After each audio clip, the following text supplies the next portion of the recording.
사도행전 13장 23절에서 41절, 9절이 좀 기니까요. 한 절씩 교독하고 마지막 절은 합독하도록 하겠습니다. 잠시만요. 우리 사모님 뒤에 계시나요? 아니죠. 사모님인 줄 알았어요. 죄송합니다. 네. 부서 예배 가셔야 되는데 앉아 계신 점 죄송합니다. 눈은 괜찮은데 제가 죄송합니다. 23절 저부터 읽겠습니다. 하나님이 약속하신 대로 이 사람의 후손에서 이스라엘을 위하여 구주를 세우셨으니 곧 예수라. 그가 오시기에 앞서 요한이 먼저 회개의 세례를 이스라엘 모든 백성에게 전파하니라. 요한이 그 달려갈 길을 마칠 때 말하되 너희가 나를 누구로 생각하느냐? 나는 그리스도가 아니라 내 뒤에 오시는 이가 있으니 나는 그 발의 신발끈을 풀기도 감당하지 못하리라 하였으니. 형제들아, 아브라함의 후손과 너희 중 하나님을 경외하는 사람들아, 이 구원의 말씀을 우리에게 보내셨거늘 예루살렘에 사는 자들과 그들 관리들이 예수와 및 안식일마다 외우는 바 선지자들의 말을 알지 못하므로 예수를 정죄하여 선지자들의 말을 응하게 하였도다. 죽일 죄를 하나도 찾지 못하였으나 빌라도에게 죽여달라 하였으니 성경에 그를 가리켜 기록한 말씀을 다 응하게 한 것이라. 후에 나무에서 내려다가 무덤에 두었으나 하나님이 죽은 자 가운데서 그를 살리신지라. 갈릴리로부터 예루살렘에 함께 올라간 사람들에게 여러 날 보이셨으니 그들이 이제 백성 앞에서 그의 증인이라.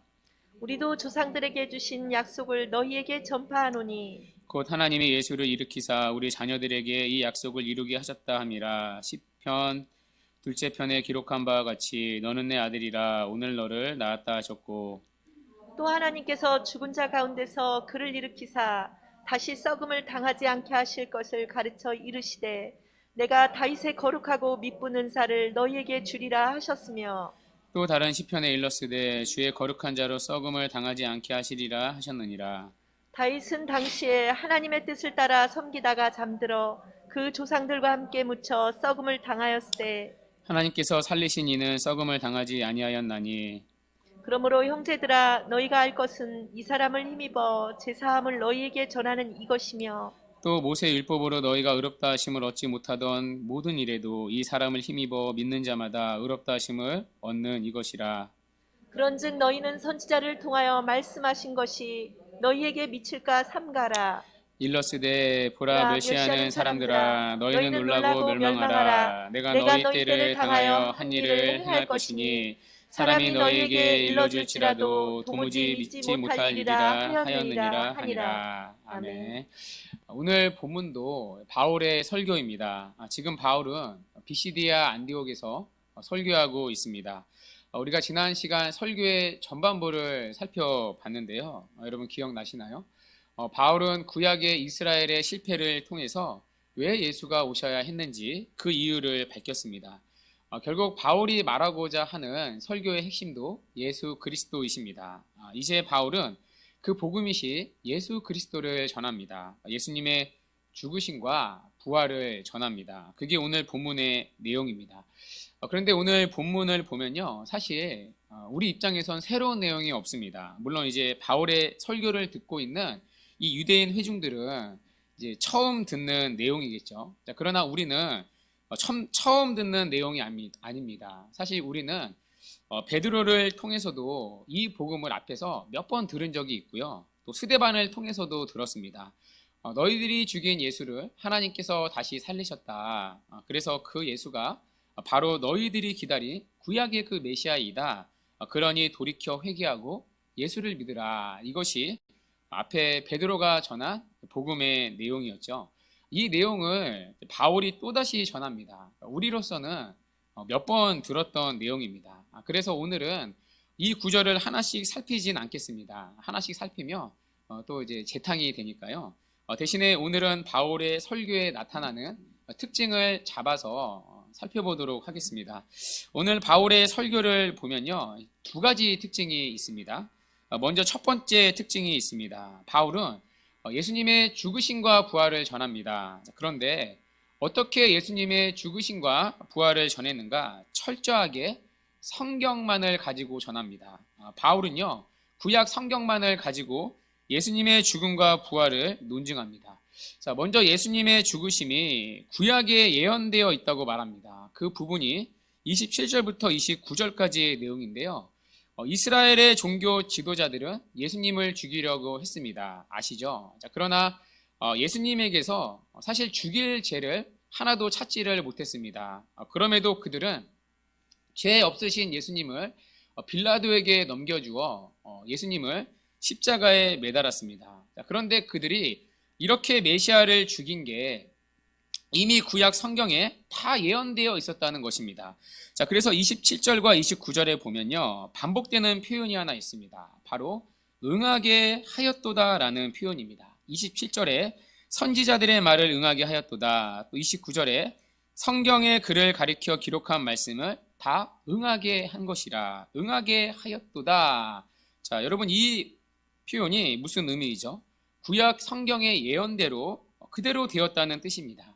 그러니까 메시아를 죽인 게 이미 구약 성경에 다 예언되어 있다는 겁니다. 예수님의 죽으심뿐만이 아닙니다. 예수님의 부활도요, 이미 구약에 다 예언되어 있다고 말합니다. 자, 그래서 바울은요, 구약 성경에 예언된 예수님의 부활을 찾아서 그들에게 보여줍니다. 자, 그 부분이 33절부터 37절까지인데요. 이 구절들은 해석이 좀 필요한 부분이라서 하나씩 살펴보도록 하겠습니다. 먼저 33절을 한번 보시겠어요? 눈으로 한번 따라와 보세요. 곧 하나님이 예수를 일으키사 우리 자녀들에게 이 약속을 이루게 하셨다 함이라. 그러니까 예수님의 부활이 구약의 약속의 성취라는 얘기이죠. 자, 그러니까 예수님의 부활이 구약에 이미 예언되어 있다는 겁니다. 자, 그러면 예수님의 부활이 구약 어디에 그렇게 약속되어 있는가? 거기 본문 보시면 시편 둘째 편에, 시편 2편이죠. 시편 2편에 이렇게 기록되어 있다고 말합니다. 너는 내 아들이라 오늘 너를 낳았도다. 이 구절은요, 시편 2편 7절 말씀입니다. 이 구절이 바로 예수님의 부활을 예언한 구절이라는 것입니다. 여러분, 이 구절은요, 우리가 너무나 잘 아는 구절입니다. 이 구절을 가지고 만든 이 복음 성가도 있습니다. 너는 내 아들이라 오늘날 내가 너를 낳았도다. 저도 한때 이 찬양을 이제 많이 불렀던 기억이 있습니다. 자, 그런데 우리가 이 찬양을 부를 때 여기 아들을 누구라고 생각하며 부르죠? 나 자신이라고 생각하며 부릅니다. 내가 하나님의 아들이구나. 하나님이 나를 낳았구나. 엄마가 나를 낳았지만 하나님이 뱃속에서 나를 만드시고 나를 태어나게 하셨구나. 내가 하나님의 소중한 아들이구나. 이제 그러면서 은혜를 받았던 기억이 있습니다. 이 구절을 하나님께서 우리에게 하신 약속처럼 불렀던 거죠. 자, 그런데 시편 2편에서 말하는 이 아들은요, 우리가 아니라 예수님을 말합니다. 여러분, 예수님은요, 하나님의 아들이십니다. 오늘도 우리는 이 신앙을 고백을 했습니다. 언제 고백했죠? 사도신경 때 고백했죠. 나는 그의 유일하신 아들, 우리 주 예수 그리스도를 믿습니다. 예수님이요, 하나님의 아들이십니다. 자, 그러면 예수님이 하나님의 아들이라는 그 결정적인 증거가 무엇인가? 바로 예수님의 부활입니다. 자, 그래서 사도 바울은요, 로마서 1장 4절에서 이렇게 말했던 것입니다. 눈으로 따라와 보세요. 성결의 영으로는 죽은 자들 가운데서 부활하사 능력으로 누구로 선포되셨으니? 하나님의 아들로 선포되셨으니 곧 우리 주 예수 그리스도시니라. 그러니까 예수님의 부활이 어떤 의미냐면 그분이 하나님의 아들이라는 확실한 선포, 증거라는 것입니다. 자, 그러니까 예수님의 부활은요, 시편 2편 7절의 성취라는 거죠. 자, 이어서 바울은 구약에 나오는 예수님의 부활을 또다시 찾아서 보여줍니다. 자, 그 부분이 34절인데요. 자, 34절은 우리 함께 한번 읽도록 하겠습니다. 시작. 또 하나님께서 죽은 자 가운데서 그를 일으키사 다시 썩음을 당하지 않게 하실 것을 가르쳐 이르시되 내가 다윗의 거룩하고 미쁜 은사를 너희에게 주리라 하셨으며. 아멘. 내가 다윗의 거룩하고 미쁜 은사를 너희에게 주리라 하셨으며. 자, 이 구절은요, 이사야서 55장 3절의 인용입니다. 자, 그런데 이 구절에서 눈여겨보아야 할 표현이 하나 있는데요, 은사라는 단어입니다. 자, 이 은사라는 단어는요, 그러니까 쉽게 말하면 약속이라는 단어로 번역될 수 있습니다. 그러니까 하나님께서 다윗에게만 주신 거룩하고 미쁜 약속이 하나 있다는 것입니다. 여러분, 이 약속이 무엇이죠? 구약에 나오는 이 약속이 어떠한 약속이죠? 하나님께서 다윗에게만 주신 특별한 약속 하나가 무엇이죠? 사무엘하 7장에 나오는 다윗 언약입니다. 이 다윗의 나라가 영원히 서고 내 왕위가 영원하리라는 약속입니다. 한마디로 이 다윗 왕조에 대한 약속이죠. 다윗 왕조가 영원할 거라는 약속입니다. 그러니까 다윗의 후손들이 영원히 이스라엘의 왕이 된다는 약속입니다. 자, 그런데 여러분, 이 약속이 성취가 되었나요? 아니죠. 다윗 왕가는요, 박살이 났기 때문입니다. 왜냐하면 유다는요, 하나님의 심판을 받아 멸망을 했기 때문이죠. 그래서 뿔뿔이 이제 포로로 끌려가지 않습니까? 그러니까 유다가 멸망한 이후로는요, 다윗의 자손들이 이스라엘의 왕으로 세워지지 않습니다. 더 이상 다윗 왕가는요, 이어지지 않았습니다. 몰락을 했죠. 자, 그러면 이 사무엘하 7장에 나오는 다윗 언약은 어떻게 된 것인가? 자, 바로 예수님의 부활을 통해 성취가 되었습니다. 여러분, 예수님은 이 땅에 오셨습니다. 자, 그런데요, 누구의 후손으로 오셨죠? 예, 설교는 듣고 계십니까? 예, 다윗의 후손으로 오셨죠. 다윗 왕가의 후손으로 오셨습니다. 자, 그런데 그분은 죽으심에서 부활하심으로 지금도 영원히 살아계신 왕이십니다. 죽음에서 부활하신 예수는 하늘 보좌 우편에서 지금도 왕으로 다스리고 계십니다. 그러니까 다윗의 후손으로 오신 예수님의 부활을 통해서 이 다윗의 언약이 영원한 다윗 왕가가 예수님의 부활을 통해 성취가 되었습니다. 자, 그러니까요, 다윗에게 약속한 다윗 왕가의 약속은 예수님의 부활을 미리 내다보고 하나님께서 다윗에게 준 약속입니다. 자, 그래서 이 이사야서 55장 3절의 말씀도요, 예수님의 부활을 미리 예언한 구절입니다. 자, 마지막으로 바울은 예수님의 부활이 예언된 구약 성경을 또 찾아서 보여줍니다. 자, 그 부분이 35절에서 37절인데요. 우리 35절만 함께 읽도록 하겠습니다. 시작. 또 다른 시편에 일렀으되 주의 거룩한 자로 썩음을 당하지 않게 하시리라 하셨느니라. 아멘. 이 구절은요, 시편 16편 10절의 인용입니다. 여기 보면 썩음을 당하지 않는 자가 있다고 말합니다. 여러분, 이 분도 누구를 예언한 거죠? 바로 예수님의 부활을 예언한 거죠. 여러분, 모든 사람은요, 죽으면 그 사람의 몸이 무덤에서 썩음을 당합니다. 그렇죠. 자, 그러나 예수님의 몸은요, 죽음에서 3일째 부활을 해서 썩음을 당하지 않았습니다. 이 예수님의 부활이 시편 16편에 예언되어 있습니다. 자, 이렇게 바울은 구약을 통해서 예수가 메시아라는 사실을 설명하고 있습니다. 예수님의 죽음을 구약을 통해 증거하고 있고요, 예수님의 부활도요, 구약을 통해 증명하고 있습니다. 다른 얘기를 1절 안 합니다. 여러분, 예수님의 죽으심과 부활을 설교를 할 때 예화를 가지고도 설교할 수 있지 않습니까? 얼마든지 오늘날처럼 예화를 가지고 딱딱하지 않게, 지루하지 않게 설교할 수 있습니다. 자, 그러나 바울은요, 철저하게 지금 구약 성경만을 가지고 예수를 전합니다. 왜일까요? 왜 바울은 이토록 구약 성경에 집착을 했을까요? 여러분, 지금 설교를 듣고 있는 장소가 어디이죠? 유대인 회당입니다. 유대인 회당 안에는 유대인들이 있습니다. 이들은요, 구약 성경을 이미 다 잘 알고 있는 자들입니다. 이들은 안식일마다 회당에 모여서 다른 것 안 합니다. 프로그램이 없습니다.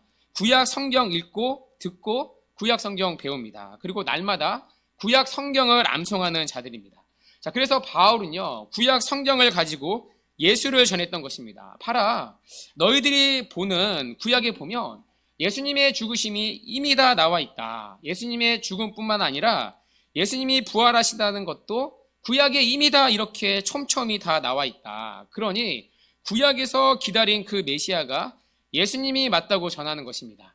자, 만약 이들이요, 구약 성경을 제대로 알았다면 그들은 예수를 메시아로 믿어야 했습니다. 왜냐하면 그들은 구약 성경을 매일같이 듣고 배우는 자니까요. 그 구약에 이미 예수님의 죽으심과 부활이 이렇게 풍성히 예언되어 있으니까요. 자, 그러나 여러분, 유대인들의 문제가 무엇이었죠? 자, 그 문제가 27절에 나오는데요. 27절 우리 함께 읽어보도록 하겠습니다. 시작. 예루살렘에 사는 자들과 그들 관리들이 예수와 및 안식일마다 외우는 바 선지자들의 말을 알지 못하므로 예수를 정죄하여 선지자들의 말을 응하게 하였도다. 아멘. 이 구절에서 바울은요, 유대인들이 예수님을 죽였다고 말합니다. 자, 그런데 죽인 이유가 무엇이죠? 바울은 깜짝 놀랄 만한 얘기를 전합니다. 여기 보면 유대인들은요, 선지자들의 글을 안식일마다 외웠다고 말합니다. 그러니까 선지자들의 글을, 구약의 성경을 다 알고 암송하고 있었습니다. 자, 그런데 정작 누구를 몰랐느냐? 그 율법과 선지서의 주제이신 예수를 몰랐다는 얘기입니다. 그들은 구약을 알았지만 구약 성경의 주제인 예수는 몰랐다는 것입니다. 이것이 바울이 구약을 가지고 예수님의 죽으심과 부활을 풀었던 이유입니다. 그들은 구약을 듣고 배우고 외웠지만 구약 성경이 말하는 예수는 정작 보지 못했기 때문입니다. 그래서 바울이 다시 구약 성경을 펼쳐서 하나씩 그 의미를 가르쳐 주고 있는 거죠. 여러분, 이 안타까운 일이 오늘날에도 여전히 교회 안에 있을 수 있습니다. 설교를 들어서 성경은 잘 아는데 정작 예수는 모릅니다. 우리 주변에서 주워 들은 것도 있고 성경에 관심은 많은데 예수는 모릅니다. 예수가 내 죄를 위해 죽으시고 나를 위해 부활하셨다는 사실이 자신의 삶에 영향을 끼치지 못합니다. 예수를 모르기 때문이죠. 여러분, 예수에 대해서는 알 수가 있습니다. 예수가 어떠한 사람인지 어떠한 분인지는 알 수가 있습니다. 그러나 정작 예수 그리스도 그분을 모릅니다. 예수에 대해서는 알지만 그 예수를 먹어본 적이 한 번도 없습니다. 이게 바로 유대인들이었습니다. 성경은 알았지만 구원은 없습니다. 그러면서 바울은 우리에게 도전하는 것입니다. 성경을 듣고 배우지만 정말 예수를 알고 믿는가? 정말 예수 그리스도를 먹고 마시고 그와 함께 그의 생명으로 기동하며 살아가고 있는가? 여러분이 교회를 아무리 오래 다녀도요, 신앙생활의 연조가 여러분을 성도로 만드는 게 결코 아닙니다. 그것들이 여러분들을 성도로 만들어주는 게 아닙니다. 예수님이 이 땅에 오신 것이 죄인을 위하여 오셨고 내 죄가 그리스도의 대속의 은혜로 용서를 받았다는 사실이 믿어지기 전까지는 여러분 참된 성도가 아닙니다. 여러분이 아무리 열심히 봉사를 하더라도 아무리 성경을 읽는다 하더라도 날마다 큐티를 한다 할지라도 예수를 믿지 않으면 여러분은 변하지 않습니다.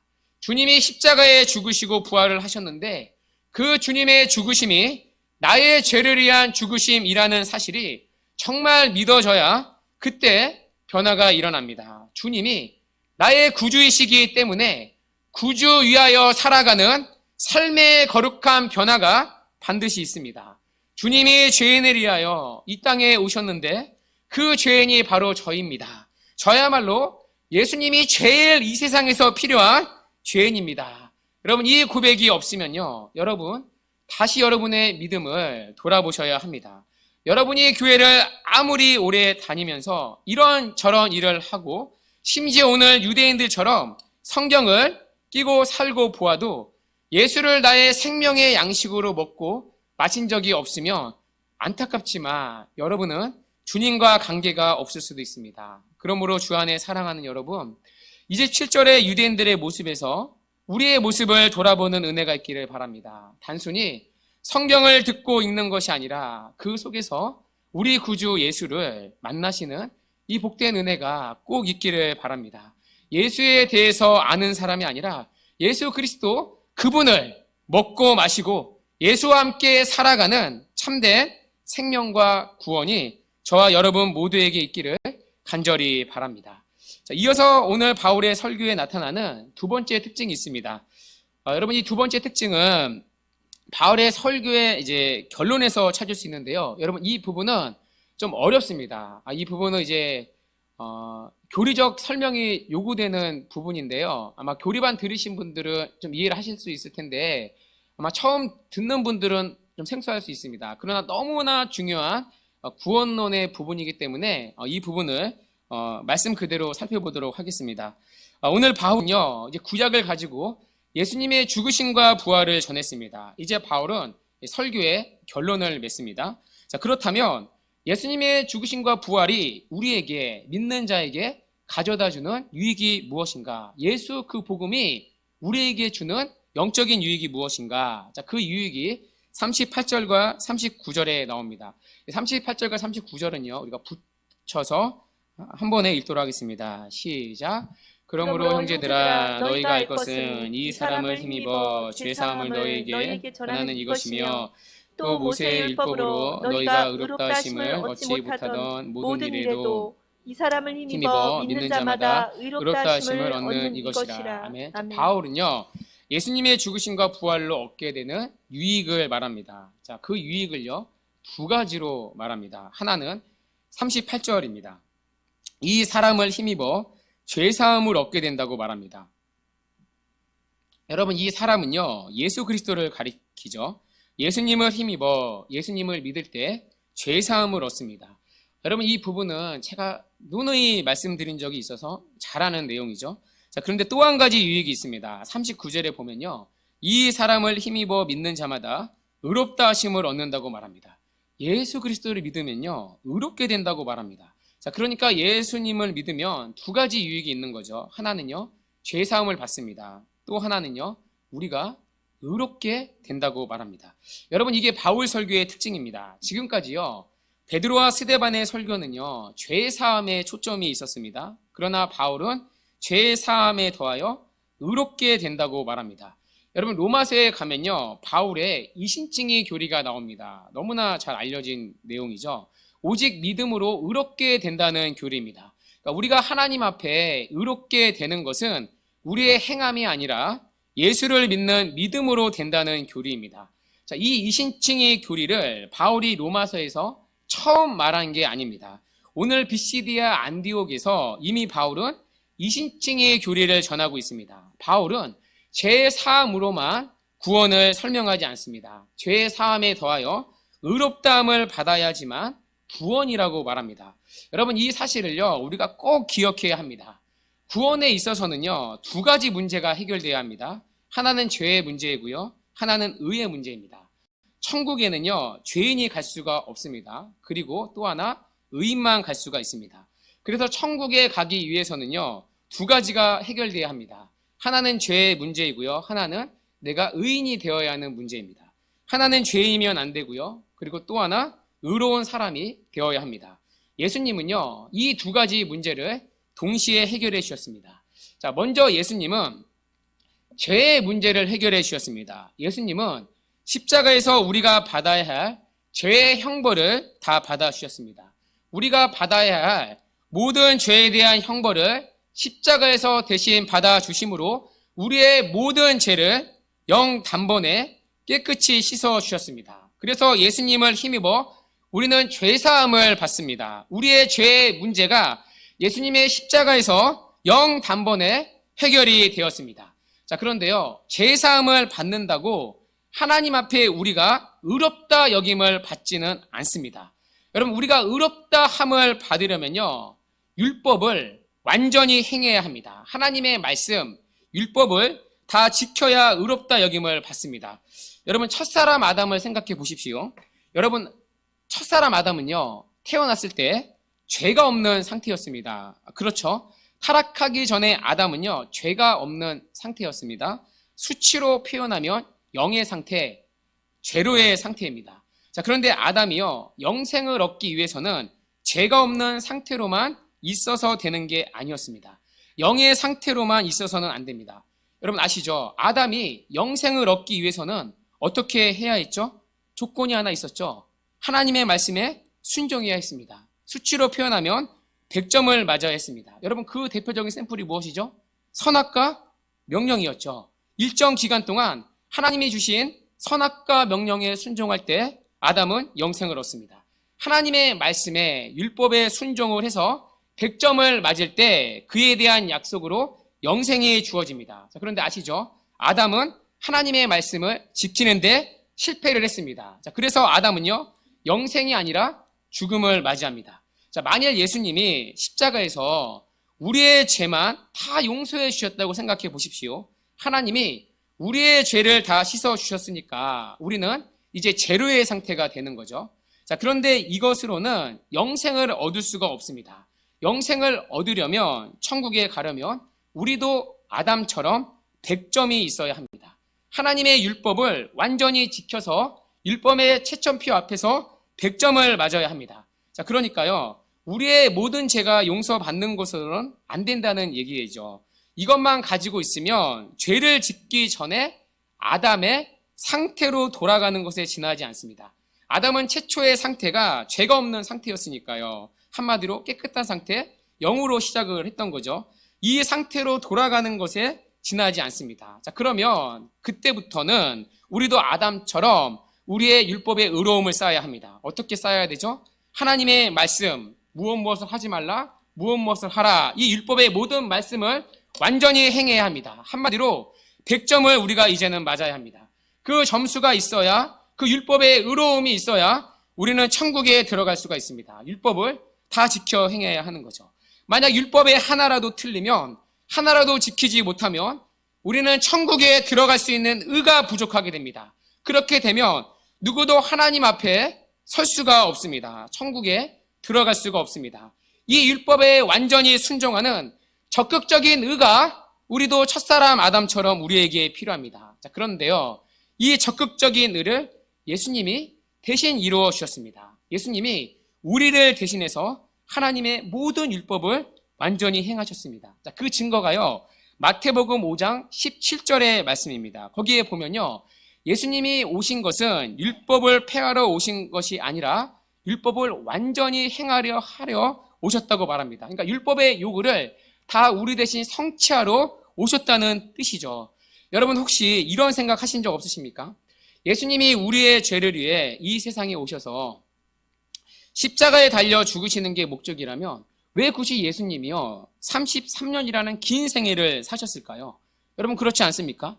단지 우리의 죄를 사하기 위해 십자가에 죽으셔야 했다면 굳이 그 긴 생애를 사실 필요가 뭐 있습니까? 안 그래도 힘들고 고단한 삶인데요. 태어나서 며칠 뒤에 십자가에 달려 죽으셔도 되지 않습니까? 왜 굳이 이 땅에서의 긴 생애를 사셨을까요? 예수님의 생애는 우리를 대신하는 생애였기 때문입니다.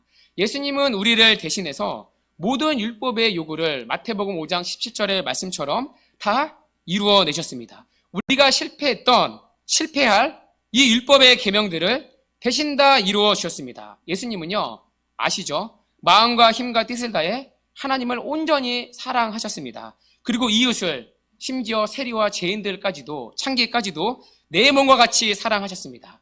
율법의 가장 큰 계명을 다 이루셨습니다. 여러분, 이 계명들은요, 첫사람 아담이 실패한 계명이고요, 우리가 날마다 실패하고 있는, 그리고 앞으로도 날마다 실패할 율법의 계명입니다. 자, 그러나 예수님은 이 모든 율법에 온전히 순종하셨습니다. 그분은 우리와 같이 세례를 받으셨고요, 시험을 당하셨고요, 마귀의 유혹을 받으시되 이기셨고요, 안식일을 온전히 지키셨고요, 부모를 공경하셨고요, 사람이 경험하는 모든 역경을 다 겪으셨고요, 그런 생애 가운데서, 우리와 똑같은 생애 가운데서도 하나님의 말씀에 온전히 순종을 하셨습니다. 이렇게 세상에서 율법에 순종을 하신 것은 우리가 하나님 앞에 의롭다함을 얻을 그 율법의 의를 획득해 주시기 위함입니다. 우리가 율법에 순종해서 얻어야 할 그 의로움을 우리 대신 얻으셨습니다. 그리고 예수 그리스도를 믿는 우리에게 당신의 의로움을 거저 주십니다. 예수님이 모든 율법에 순종해서 얻으신 그 완전한 의를 믿는 우리에게 거저 주십니다. 언제요? 우리가 예수 그리스도를 믿을 때요. 그래서 예수를 믿는 순간 우리는 하나님 앞에 의롭다 여김을 받습니다. 그 예수님의 의로움으로 우리는 천국에 들어갈 자격을 얻습니다. 그래서 여러분, 오늘 39절을 다시 보십시오. 바울이요, 의도적으로 대조하는 표현이 있습니다. 하나는 모세의 율법입니다. 모세의 율법으로는 너희가 의롭다 하심을 얻을 수 없다고 말합니다. 여러분, 우리는요, 율법을 다 지킬 수가 없습니다. 죄가 깨끗이 씻겨진 상태가 된다 할지라도 우리는요, 율법을 다 온전히 지킬 수가 없습니다. 율법으로는 의롭다함을 얻을 자가 없습니다. 우리 중 누구도 율법을 지켜서 100점을 맞을 사람이 없습니다. 자, 그런데 모세의 율법과 대조되는 게 있습니다. 바로 이 사람을 힘입어입니다. 여러분, 이 사람이 누구이죠? 예수 그리스도이십니다. 이 땅에 사시면서 우리를 대신해서 모든 하나님의 율법을 성취하신 순종한 예수 그리스도이십니다. 그 예수를 힘입어 믿는 자마다 의롭다 하심을 얻게 된다고 말합니다. 여러분, 얼마나 복된 소식입니까? 만일 여러분, 예수님이 우리의 죄만 용서해 줬다고 생각해 보십시오. 그리고 나머지 모든 율법의 말씀은 아담처럼 우리가 이제부터는 하나씩 순종을 해야 한다고 생각해 보십시오. 여러분, 우리가 다 순종할 수 있었겠습니까? 우리 역시 아담처럼 실패했을 것입니다. 자, 그런데 예수님이 죄만 용서해 주신 것이 아니라 우리를 제로의 상태로만 만들어 주신 것뿐만 아니라 우리가 순종해서 얻어야 할 모든 의를, 그 모든 율법의 요구를 다 이루어 주셨습니다. 그리고 우리가 그분을 믿기만 하면 그 의를 우리에게 주십니다. 자, 그래서 우리는요, 조금 어려운 표현일 수 있는데요, 타락 이전의 아담의 상태로 회복되었을 뿐만 아니라 그 이상의 상태가 되었습니다. 그러니까 타락 전 아담보다 예수를 믿으면요, 훨씬 복된 상태가 되는 겁니다. 첫사람 아담이 순종해서 얻어야 할 율법의 의로움을 예수님을 믿는 믿음 안에서 값없이 믿는 우리는 받았기 때문입니다. 여러분, 얼마나 놀라운 복음입니까? 아무것도 한 게 없는데 그분을 믿기만 하면 천국에 들어갈 모든 게 주어집니다. 그분을 믿기만 하면 모든 문제가 해결됩니다. 죄의 문제가 해결되고요, 의롭다 함을 받을 그 의의 문제가, 율법의 모든 요구가 해결됩니다. 아무것도 한 것이 없는 우리에게 예수 그리스도께서 모든 것을 이루어 주셨습니다. 천국에 들어가기 위해 우리의 죄를 다 십자가에서 씻어 주셨을 뿐만 아니라 그분이 획득하신 율법의 의로움을 우리에게 주십니다. 자, 그래서 여러분, 십자가에서 두 가지 일이 동시에 일어난 것입니다. 사진 한번 보여주시겠어요? 이 부분은 교리반 때 제가 설명드린 적이 있는데요, 예수님이 십자가에서 두 가지 일이 한 번에 일어납니다. 하나는요, 여기 보시면 십자가에서 우리의 죄가요, 나의 죄가 예수님께 옮겨집니다. 예수님이 우리의 죄를 덮어 쓰시고 우리 대신 십자가에서 모든 형벌, 죄의 형벌을 다 받으셨습니다. 그래서 우리의 모든 죄가 십자가에서 다 사함을 받습니다. 자, 그런데 또 하나 측면이 있는데요, 십자가에서 그분의 의가, 그리스도의 의가 우리에게 옮겨집니다. 우리가 이 땅에, 예수님이 이 땅에서 사시면서 획득하신 그 의를 우리에게 옮겨주십니다. 그래서 우리는 예수님처럼 하나님의 모든 말씀에 순종한 의인처럼 여김을 받습니다. 한마디로 십자가에서 우리의 죄와 그리스도의 의의 교환이 이루어졌습니다. 이것을 마틴 루터는요, 놀라운 교환이라고 했습니다. 예수 그리스도의 십자가에서 나의 죄가 예수님께로 옮겨지고 예수 그리스도의 온전한 의가 나에게 옮겨졌다는 뜻으로 놀라운 교환이라고 했습니다. 여러분, 그건 아십니까? 바울 역시도 이 놀라운 교환을요, 고린도 후서에서 찬송한 적이 있습니다. 자, 고린도 후서 5장 21절인데요. 이 구절 같이 한번 읽어볼까요? 시작. 하나님이 죄를 알지도 못한 일을 우리를 대신하여 죄로 삼으신 것은 우리로 하여금 그 안에서 하나님의 의가 되려 하심이라. 아멘. 여러분, 죄와 의라는 표현이 똑같이 대조되고 있습니다. 놀라운 교환이죠. 나의 죄가 예수님의 죄가 되고 예수 그리스도의 의가 나의 의로움이 된다는 것이죠. 결국 그리스도는 우리의 죄를 용서하기 위해 죽으셨고 우리에게 영원한 생명을 주기 위해 율법에 순종하심으로 그분을 믿는 자들에게 예수 그리스도의 의를 공짜로 우리에게 주십니다. 그래서 이 예수를 힘입어 우리는 의롭다 여김을 받습니다. 여러분, 우리는요, 예수를 믿어도 여전히 죄를 짓습니다. 그러나 예수의 의로움을 우리의 것으로 보시고 우리를 예수님처럼 의롭게 달마다 매 순간 보십니다. 무수히 많은 죄를 지음에도 불구하고 하나님은 마치 죄가 전혀 없는 것처럼, 아니 하나님의 모든 말씀에 우리가 다 순종한 것처럼 그렇게 우리를 예수님처럼 의롭게 여기십니다. 예수 그리스도의 의가 우리의 의로 여겨지기 때문입니다. 여러분, 이것이 얼마나 놀라운 복음인지 모릅니다. 여러분, 모든 세상의 종교를 보십시오. 모든 세상의 종교는요, 죽어봐야 합니다. 여러분, 예를 들어 이슬람을 보십시오. 알라 앞에 가면요, 우리의 선행과 악행을 저울에 달아야 한다고 말합니다. 저울에 달아서 내 선행이 0.1%라도 더 많으면 천국에 들어간다고 말합니다. 반대로 내 악행이 선행보다 0.1%라도 더 많으면 지옥으로 보냅니다. 그러면 여러분, 이슬람 교도들은 일평생 이슬람을 믿지만 어떻게 살아야 합니까? 불안해하며 살아갈 수밖에 없습니다. 천국은 죽어봐야 하니까요. 내가 율법을 지킨 그 점수로 가니까요. 문제는요, 그렇게 사는데 하나님의 계산과 나의 계산이 틀릴 수도 있지 않습니까? 나는 0.1% 더 선행을 했다고 계산을 하며 살아가는데 하나님의 계산법에는 다를 수 있지 않습니까? 그러니 불안해서 살 수가 없는 거죠. 어떻게 내가 천국에 갈지 확신할 수 있습니까? 내가 천국에 갈 의의 마일리지가 충분히 쌓였는지 어떻게 확신할 수 있습니까? 죽을 때까지 누구도 구원을 확신할 수 없습니다. 그때 가봐야 아는 거죠. 천국에 들어갈 의로움이 전적으로 내 행위에 순종에 달려있기 때문입니다. 그러나 여러분, 기독교에는 놀라운 복음이 있습니다. 기독교에는 나의 행함으로 의롭다 여김을 받지 않습니다. 우리는 오직 예수 그리스도의 행함으로 의롭다 여김을 받습니다.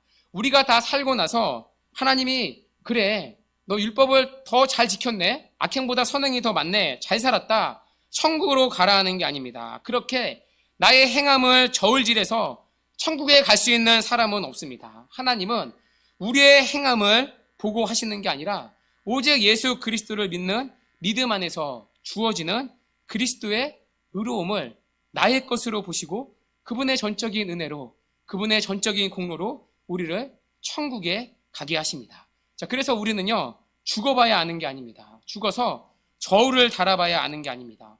우리는요, 이미 이 땅에서 예수를 믿는 자라며 구원의 확신을 누리며 살아갈 수가 있습니다.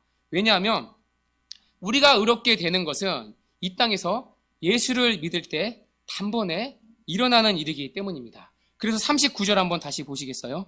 바울은요, 이 사람을 힘입어 믿는 자마다 의롭다 하심을 받는다고 말합니다.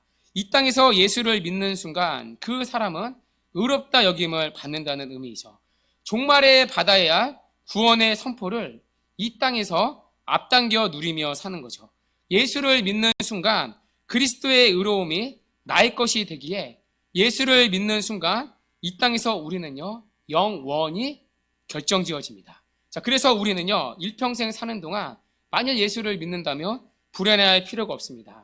오히려 우리는 구원을 확신하는 가운데 하나님의 은혜를 찬양하며 기쁨과 감사함으로 평생을 살 수가 있습니다. 여러분, 이것이 얼마나 놀라운 복음입니까? 주 안에 사랑하는 여러분, 오늘 바울의 설교를 꼭 기억하시기 바랍니다. 예수님은 우리의 죄사함뿐만 아니라 의의 문제를 해결해 주셨습니다. 예수 우리를 위하여 이루신 이 두 가지 사실이 여러분의 것으로 정리가 되어지고 믿어지는 은혜가 있기를 바랍니다. 그래서 남은 여러분의 평생이 그 구원의 확신으로 말미암아 하나님의 은혜를 찬양하며 감사와 기쁨으로 살아가는 이 은혜가 우리 모두에게 있기를 주님의 이름으로 간절히 축원합니다.